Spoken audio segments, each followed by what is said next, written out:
Ma!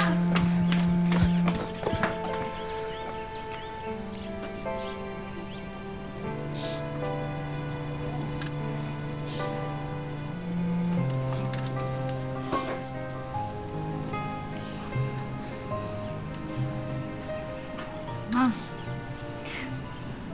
Faye.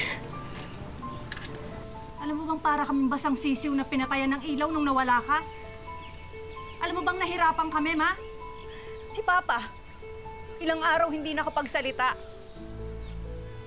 Si Mariam, si Joel, tuwing nagkakasakit, ikaw ang hinahanap. Si Harry, alam mo bang bulag yung isang mata niya?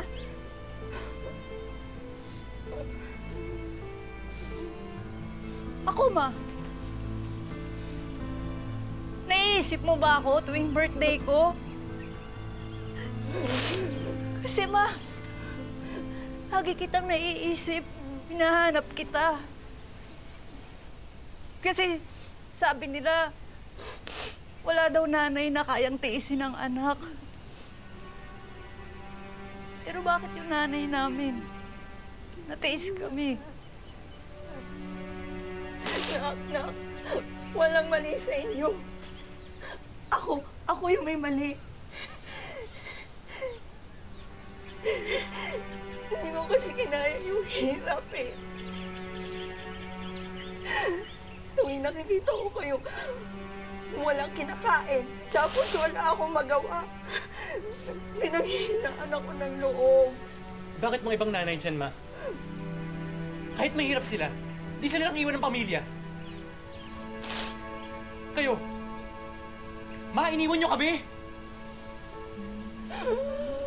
Anak, inaamin ko. Natukso ako noon. Kaya tinakasan ko kayo sa pag-aakalang may makapagbibigay sa akin na mas magandang buhay. Naisip ko noon na kapag naging maayos na ako, isa-isa ko kayong babalikan.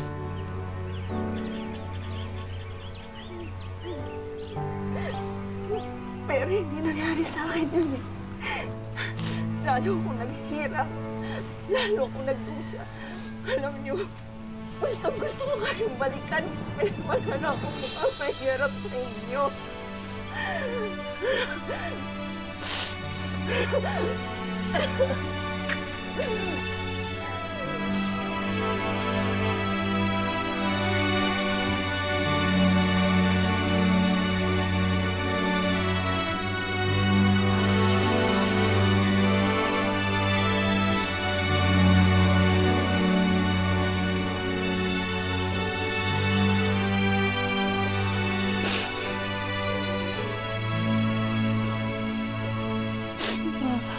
Tama na po.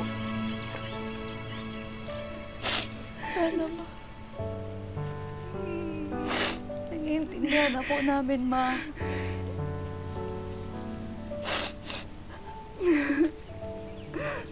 Laki-laki ng kasalanan ko sa inyo.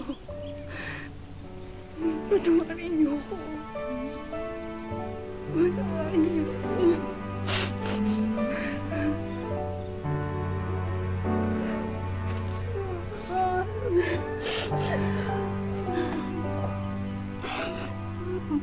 Ma, hindi pa huli ang lahat. Buuin natin ulit yung pamilya natin.